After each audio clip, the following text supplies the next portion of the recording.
Welcome to Why Though the Podcast. We did it. That was amazing. Hello, Destiny Johnson. Hello, Lizzy Acker. How are you? That was really overly enthusiastic, maybe, but I appreciate I am it. excited to be here in this room with you.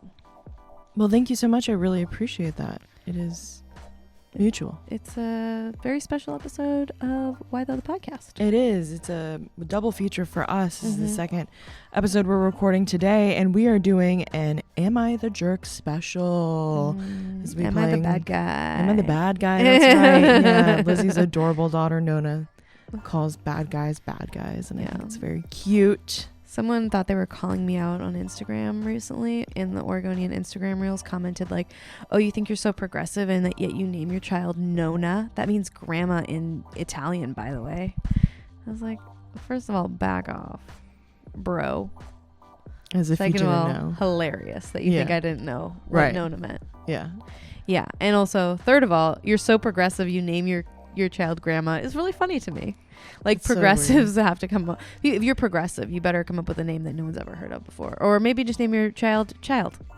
It's baby, also infant. It was also really refreshing for me that somebody else was talking about any other name but Destiny.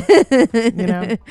Yeah, I get that. So, well, we are doing this because we both have some time off over the holiday season, some much deserved time off. You will be taking your lovely family to Disney World. Disneyland. I'm so sorry. It's okay. I've never been to Disney World. I will someday, I believe, hopefully. I hear Disneyland's like very like oaky, smoky, you know, like old school, like there's something like, you know, magical and old school. It's definitely magical in my opinion, but people, I've never been to Disney World, so I can't say, but Disneyland is much smaller. It's just two lands and you can walk between them. I've been to Disney World, but only once as a child. So I will be hanging out with my best friend who's coming up from Arizona. Yay. We'll just be doing Portland things. So happy for you. Yeah, me too. So we're doing this Am I the Bad Guy extravaganza. Yeah, we're going to just talk about some things that are not questions that are going to be on the column, because usually when I take a break, I do some I'll probably do some reruns, maybe some response columns. We'll see. I haven't decided yet what I'm going to do. And you can see what's going to be there by going to OregonLive.com/whytho, WHYTHO. Yeah. We can find old columns from Lizzy and also old episodes of this very podcast that you're listening to. And you can text me if you want. You can text the word advice to 503-751-8731 and then click the link. But just full disclosure, I'm going to be gone for the next week or so if you're listening to this. So maybe wait, because you're not going to get any texts from me while I'm gone. I'm on vacation, and those texts come from me in real time. So work-life balance. Yeah. I will not be texting you from Disneyland. Yeah. So we decided to visit one of our favorite corners of the internet, which is the Reddit column called Am I the Asshole? We call it Am I the Bad Guy because it's just cuter and better. And if you ever are looking to waste hours of your life, it's a good place to go. Yeah, if you ever just want to, I don't know if y'all get like this. I know Lizzy sometimes gets like this. If you just want to rage, you know, be mad about the internet, this is a good place to just be mad about the internet. Right. And also just feel superior, more sane and superior. Yeah, for sure. Yeah. If you're feeling bad about yourself, go here and you'll find people who are messing up much worse than you. Yeah. Yeah, absolutely. Well, we pulled a couple. I pulled this one. Okay. Because I have personal stake in it. Okay. So this one is, am I the bad guy for using the handicap stall in the bathroom? Here we go. It says, I'm a germaphobe, so when I use a public restroom, I always use the cleanest stall. I walked into a mostly empty bathroom and used the cleanest stall I could find, which was the handicap stall. I didn't think about it at the time. Moments later, a middle-aged woman in a wheelchair entered the restroom and immediately called me a bitch. I freaked out, didn't say anything, which might have been the wrong thing to do. I finished up as quickly as possible so she could use it. About 10 seconds. She had decided to use the normal stall though, so she didn't get to use the handicap one. I feel very bad. Am I the bad guy? And what do you think, Destiny? I don't think there's any. Okay, I don't think, and maybe you can Google this because you're on your computer. Is there any legal requirements for handicap? You know, a handicap bathroom stall is not a handicap parking spot. No. If we're talking handicap parking spot, you cannot park in a handicapped parking spot without a handicapped thing in your window. So the bathroom is handicap accessible. It's not handicap only. Right. And it usually that's where like there's a changing table in there. It's a bigger stall. But it isn't a legally binding. No, but I just think it makes you kind of a jerk. And here's where I have personal beef with this. So I wear medical equipment because I have a stupid rare form of diabetes called diabetes 1.5, but I'm insulin dependent.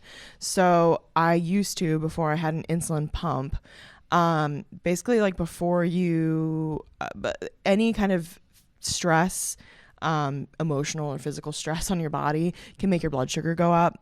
This is for people with or without diabetes, but if you don't have diabetes, you probably don't know that that's happening to your body. Right. But I'm very aware of my blood sugar because I have to check it all the time, or it's being told to me all the time. So before I had an insulin pump, I would go into the bathroom to dose insulin before I got on a plane, to make sure my blood sugar didn't spike into oblivion before I got on a plane, because planes stress me out. And in order to lay out all my stuff, I would need to go into the handicap stall because there's not enough room to lay out needles and a pen and alcohol swabs and all this stuff in a normal stall. I never had an issue where I walked out and somebody who wasn't able-bodied was waiting for me or anything, but I did always feel a little guilty because like they don't know, and like what am I gonna do, stop and like explain to them like, sorry, I had to like inject myself and like throw stuff away, like, you know. Well, this is why I don't think anyone should ever assume anything about any other person. No, you shouldn't. I don't think it's very chill or okay to come into a bathroom and call someone a bitch. That's that's the worst part of this for sure. Like, but you don't know what that think you should use the handicapped bathroom if you're an able-bodied person and there are other bathrooms available to you. Okay. Unless you have a child with you. Yeah. And there's like a changing table, or like in my case, obviously like I have an insulin pump now, so it's not really an issue. But if I had to change my insulin pump, that's like a whole ordeal. I need like space to do that. Right. I'm dealing with like needles and stuff. Like I need space. Wait, so you need it? So that's what I'm saying. Like you shouldn't feel guilty because you actually do need that stall. I just feel bad about it. But okay, I'm just saying I'm trying to absolve you of that guilt. I appreciate that, and I will take that. I will think about you next time I go into the handicapped bathroom if I do need it. I think there are extenuating circumstances. I'm not sure if being a germaphobe is one of them, though. No, I don't think being a germaphobe is. I think, but I don't know. You know what I mean? I don't think that I want to presume anything about anyone else. My whole thing on bathrooms is like, deal with it, get over it, which I don't think a lot of people agree with me. I'm like super, I think, those seat covers are a waste of resources. I think, your butt has a lot of skin on it. You're not going to get sick from a toilet seat. My mom literally thought, this is the, 50s people, but she thought you could get pregnant from sitting on a toilet seat. And she's now, she basically is a medical doctor. She's a nurse midwife. And she's retired, but she obviously learned. But as a teenager, she legitimately thought. Oh boy. What I'm saying is like, you're not going to get sick from a toilet seat. Right. So just like sit on the toilet seat. I digress. I also think there are no laws about a hoverer for the record. We discussed hovering. Yeah, I do not. I don't approve of hovering either because people pee all over the seat and they don't clean it off. I have thighs of steel. Okay. Destiny cleans it off if she pees all over the seat. She says she doesn't. We're choosing to believe her because if I did, I would wipe it off, but I don't. Some people don't. And if you're one of those people, shame. Anyway, there are not laws governing who can use which stall. And I think, it's probably most ethical if you do not need to use the handicap stall or the let's just call it the larger stall, because I don't even think a lot of them don't even have a handicap accessible. The accessible stall. Maybe we just call it accessible because it's more accessible. Right. There's people who need more space for whatever reason. And if you don't need that space, don't use it if you can avoid it. But there are other situations. I mean, the thing with a public restroom is no matter who you are, no matter what, you sometimes have to wait. And you can be in a situation where there's like a long line, and in that case, like anyone, it's whatever opens up, you go for that one, and everyone has to wait. And I have a young kid and I have to wait just because she decided that, oh shoot, now I have to pee. Right. Like, I don't think I have more a better case for I don't think anyone ever gets to cut in line in the bathroom. I mean, if your kid is about to poop their pants, then you should say something. And I would be like, of course. But yeah, I also think like it's kind of obnoxious when people like assume that they have a bigger need than anyone else. Like, you just can't assume anything by looking at anyone, is all I'm saying. That's very true. And same goes for the accessible bathroom stall. If someone's in there and you think you have a better use case for it, you might not know. And they have no need. There is no requirement for them to tell you what their reasoning is. I absolutely agree. You shouldn't be going around calling people names in the bathroom regardless of anything. It's dangerous for like, you do not know who that person is. Do you want to start a fight with somebody? No, don't. Weird. Don't call people names in the bathroom. Don't call people names. Just be chill. Like, the thing with public restrooms is sometimes you have to wait too, you know? I was saying, like, even worst case scenario, if this person in the wheelchair who was looking to use the accessible bathroom like had bladder problems and like had to use the bathroom like immediately, and that's why she was really put out by the person using the stall, like, there's a scenario in which the person who's using the stall is also a handicapped person, and so like they would have been SOL regardless. And so like, yeah, Lizzy's right. Like, we've all had to wait for a public restroom. These are public commodities. We all have to use them. We all have to wait to use them. Like, nobody is more entitled to any of them than anybody else because it is a public commodity. I feel like we come back to this a lot. Like, part of being in this, we talk about like transit a lot, right? Like, maybe this is part of like coming out of COVID. We have forgotten in some sense, like, we are part of a larger community, and that means that everything wasn't made specifically for us. Every moment, everything is not about us. It's about being part of the group. Yeah. And sometimes that means like waiting. Yeah. But I would also make that same argument in the idea that if you are able-bodied, maybe don't automatically use the more accessible toilet if you don't have to. Leave that for somebody who needs the more accessible space, whether that be somebody with a physical disability or somebody with a child or somebody who needs space for their diabetes equipment or somebody, you know, like, if you don't need all that space because you're just going in to pee, maybe don't take up the space. No, I agree. I think like ethically, this person says they feel really bad. So like, are you a bad guy? No, I don't think you're just, a bad guy doing a thing, but like, maybe next time don't do the thing, you know? Yeah. I mean, I don't think you're a bad guy. I think like you probably should just like pick a stall that isn't the big one if you don't need the big stall. But on the other hand, you know, everyone in the public restroom, just don't take 2 hours. Just do it fast. You know what I mean? If it's not coming out, get up and leave. Yeah, and if your germophobia is like impacting you so badly that you're having issues in public restrooms, speak to a doctor. Right. And also in general, I think all public restrooms should just be changed into like single use, like unisex, like restrooms. I think like, why can't, I mean, I understand it's a space issue, but it is not my favorite thing to sit in a large group of people just peeing. Outside of like the accessibility issues, I would love if it was all like how it is in China, where it's just like 2 bricks with a hole in the ground and you just squat. You would? I don't need to sit. I'm not interested in like, really? I don't need this full experience. I'm fine. See, I'm fine with squatting. Where was I where there's squatting? And I was like, oh, I don't like this. I'm fine with squatting. I'm fine with hovering. I'm not trying to share my butt warmth space with other people. So long as there's like toilet paper. I'd love if there was like a bidet situation, but that's not like, you know. Like, that's like the America, opposite of a hole in the ground. Destiny's like, I want a bidet, but not. No, I mean like, you know, like a hose, or, you know, like something cleanliness. Okay, let's go on the record. The Destiny wants a hole in the ground and a hose. That's her. A hole in the ground and a hose. That's I'm saying like, situation. No, I mean like, you know, places that have like family restrooms. As when you have a kid, those are like ideal. Yeah, and absolutely. I just wish but I also think like when you're a human person, those are ideal. Like sometimes you just want a little privacy. Hang now. Yeah, no, I agree. I don't think you're an absolute bad guy for having used the accessible bathroom and running into this, maybe if you hadn't gotten out of it and you were like, F you, I'm going to sit in here for 20 minutes. Yeah, maybe if you were in there like dyeing your hair, you know, or clipping your nails or something, like you were in there going pee.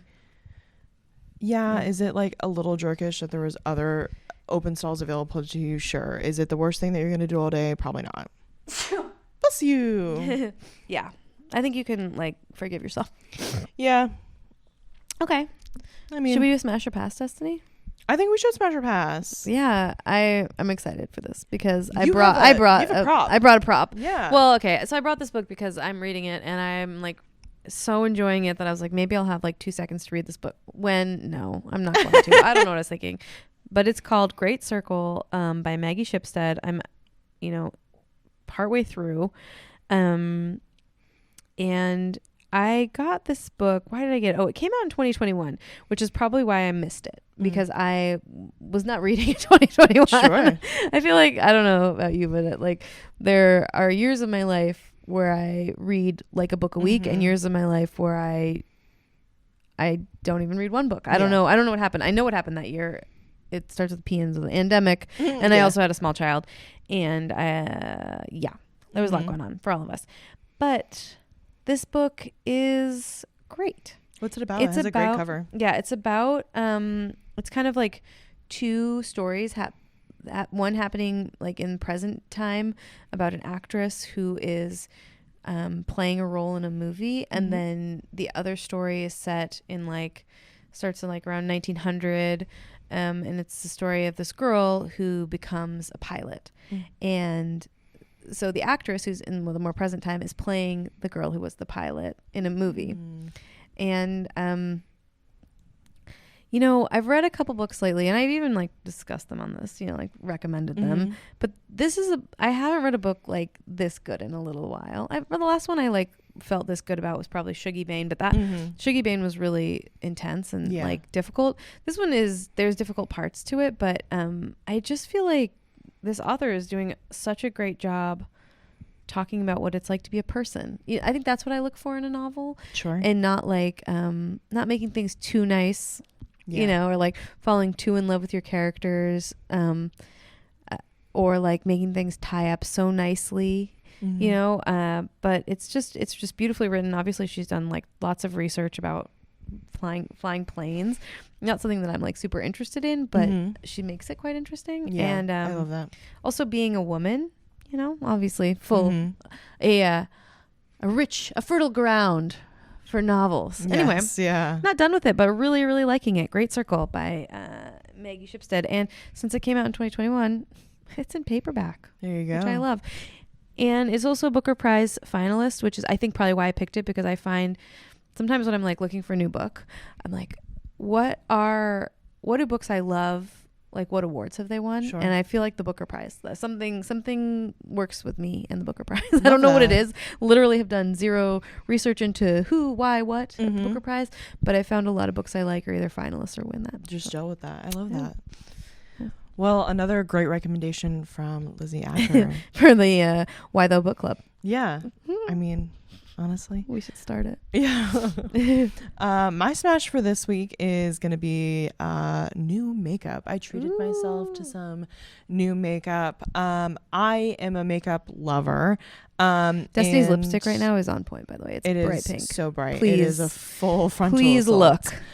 Yeah, if you didn't know, we do upload this visual version of this podcast to Oregon Live / the Oregonians YouTube channel, which you can find on YouTube every week. Lizzy and I are very cute, so you should watch us. Yeah, you can watch us and listen to us. I look a bit like a nurse today, but Destiny looks super cool. I said she looked like a nutritionist. Okay. It's like healthcare adjacent. Yeah, especially when I have my badge on. I'm like, can I help you? Yeah, it's the cardigan too. Let's talk. Yeah. But I think, there's a lot of makeup out there in the world that you can purchase. And there are a lot of great companies that you can support. I purchased some makeup from a company that's owned by a drag queen that I really like, named Trixie Mattel. The company's called Trixie Cosmetics, not sponsored. I paid with my own money, but lots of bright colors, which I really enjoy. And I've had a really long history with makeup. I started wearing makeup really young.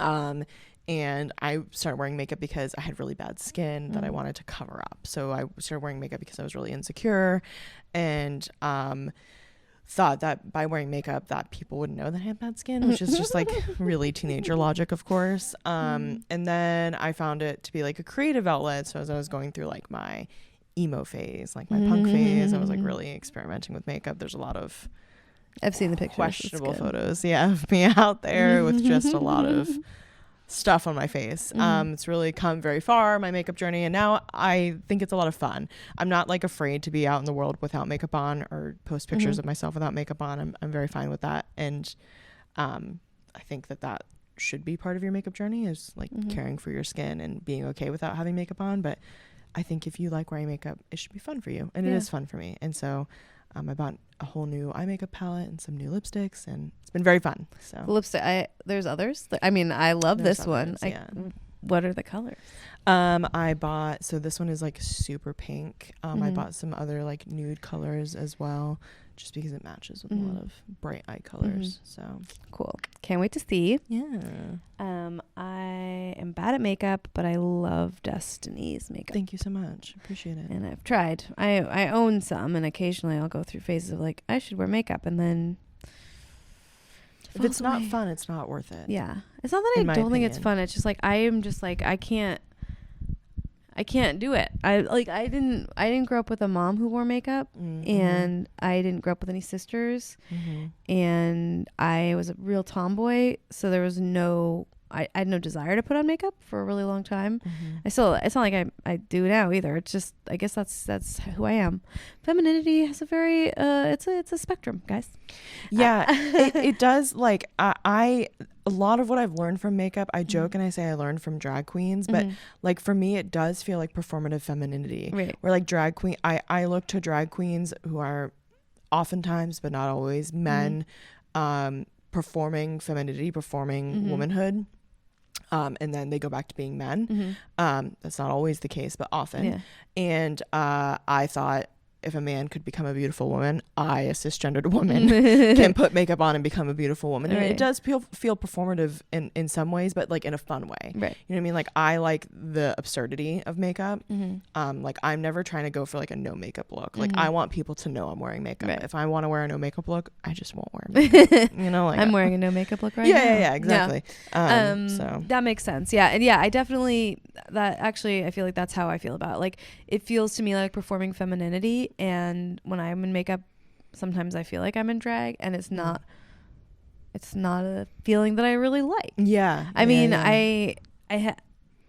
there are some times in my life where I've worn makeup. There's pictures of me. I'm like, wow, I look so beautiful. Someone professional did my makeup. And then I remember, specifically, I'm thinking my cousin's wedding when I was 15. I was a bridesmaid, and we like went to the makeup counter. They put on makeup on me, and whoever did me was like going glam, and I looked good. I mean, this was like, I was 15. I was, I just looked good. I was wearing a fancy dress. Yeah. And I was also like a child. Right. You know what I mean? Yeah. I felt so like I was wearing a costume, you know? But not in like a fun way. No, I did. I had fun. Like sometimes it's really fun. Yeah. You know, but also it doesn't feel like me. You know what I mean? Yeah. Yeah. It's not like it doesn't feel like an accurate representation of who I am. I had to like, at some point in my life, because I also started my news career in television. Oh, right. Where is so different. Makeup is, I mean, it's your battle gear, you know, like right. The women on television are in drag. Yeah. Like they're wearing so much makeup because you have to when you're on TV. Like, I mean, you don't even know how much makeup they're wearing. And that's not because they're not extremely beautiful women, but because they're under like huge hot lights, you know, like it's just, you know, they're wearing body makeup, like they're wearing it in their ears, they're wearing it on their hands, like you don't even know how much makeup they're wearing. And so when I, you know, got into television, I don't look like the television women. I'm not thin and I'm not blonde. I mean, I am blonde. Like you look blonde to me right now. But I just, you know, and suddenly I was 15 with bad skin again, and I was like insecure, and I was leaning into makeup to try and feel more beautiful, and I had to take a step back and be like, this is not why we enjoy this. You know, like, you know, you kind of have to talk to yourself about why you're doing that. And for me, I was like, like, you can't wear makeup if you're just trying to look better. Like, if it's not fun for you, like this, you know, it's like the same reason I can't have a scale in my house. I like become weird about it. So, yeah, for me, it's just like a fun time. Yeah, as long as it's a fun time, I fully support it. And like, I have definitely, I remember once I got this like blue eyeliner that I thought was so cool and I wore it. Like, I saw like, that's fun. I like, you know, to have a really wide, open idea of what it means to be a woman. Yeah, absolutely. And you know, I was like I said, a real tomboy when I was a kid. I had friends over recently and they were like, who is that? And these like pictures of me as a child. Hair, very short hair. Yeah, and I was like, that's me. That's me. You know, people thought I was a boy sometimes, and I wasn't. You know what I mean? I'm a girl. I was a girl, but I also like I've never felt like comfortable with the idea that being a girl means you look a certain way, or you do a certain thing, or you wear dresses, or you whatever, like have long hair. Like, that's not what makes me a woman. And so I think I've definitely at different points like pushed back against that. Yeah, I love that. Like, yeah, I feel really super grateful that I had parents and people who love me that just accept me for who I am. Yeah, absolutely. You know what I mean? And aren't like, this is not how girls are. Or I mean, I think it could go either way. It could be like forcing you to be more girly, or it could be demanding that you pick a side and say you're a boy. You know what I mean? Like, and no one ever questioned that about me. Like, this is just Lizzy. That's how she is. Yeah, I was a tomboy for a while too. Even though I did wear a lot of makeup, I never wore like dresses and stuff. And so when I started to wear dresses or like lighter colors, people would say things. Yeah. And so I'd have like almost a negative reaction. Like, I'm wearing a very pink lipstick today. I would like avoid pink like the plague. Really? Because people would say things, and I'd be like, oh, like, you know, like when I was like a teenager. Right. Now I'm old and I don't care, but but it is such cool pink lipstick. If we can get back to that, it's great. Yeah, it's pretty great. Yeah. Do you have a pass? Your smash was pretty good. Yeah. Let's see. Pass. If you don't have one, I have one. Okay, you go. My pass is right now. There is a mystery respiratory illness that is going around in dogs. I have a dog. Lucky for me, he's not particularly social with other dogs. He does love other people, but he's pretty doesn't really care about other dogs. But the advice from vets right now, it's like antibiotic resistant. It has caused some death in some dogs. So the advice is like to not take your dogs to populated places with other dogs if they don't have to, like grooming salons. You shouldn't take your dog like to the vet or to be boarded if they don't have to go right now. You shouldn't take your dog to the dog park if they don't have to go right now.